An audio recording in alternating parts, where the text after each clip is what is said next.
Ventilator வழியாக நுழைந்து ஹோட்டலில் திருட முயற்சி. கோவையில் வெண்டிலேட்டர் வழியாக நுழைந்து ஹோட்டலில் திருட முயன்ற சம்பவம் பரபரப்பை ஏற்படுத்தியுள்ளது. கோவை கலெக்டர் அலுவலகம் அருகே CS மீல்ஸ் என்ற ஹோட்டல் செயல்பட்டு வருகிறது. இந்த ஹோட்டலில் இரவு வேலை முடித்து ஊழியர்கள் பூட்டி சென்றனர். இந்நிலையில் நள்ளிரவில் அங்கு வந்த மர்ம நபர் ஹோட்டலின் பின்பக்கத்தில் பொருத்தப்பட்டிருந்த வெண்டிலேட்டர் வழியாக உள்ளே நுழைந்துள்ளார். பின்னர் கல்லாப்பெட்டி இருக்கும் இடத்தை தேடி பிடித்து அதில் பணம் இருக்கிறதா என துளாவியுள்ளார். ஆனால் பணம் எதுவும் இல்லாததால் அங்கிருந்து வந்த வழியே திரும்பி சென்றுள்ளார். அதனைத் தொடர்ந்து காலையில் ஹோட்டலை திறந்தனர். அப்பொழுது ஹோட்டலில் திருட முயற்சி நடைபெற்றது தெரியவந்தது.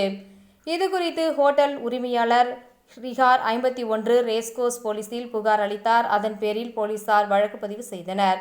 மேலும் அங்கிருந்த CCTV கேமரா காட்சிகளில் திருட்டு முயற்சியில் ஈடுபட்ட மர்ம நபரின் உருவம் பதிவாகியுள்ளதா என ஆய்வு செய்து வருகின்றனர். நள்ளிரவில் வெண்டிலேட்டர் வழியாக ஹோட்டலுக்குள் புகுந்து திருட முயன்ற சம்பவம் கோவையில் பரபரப்பை ஏற்படுத்தியுள்ளது.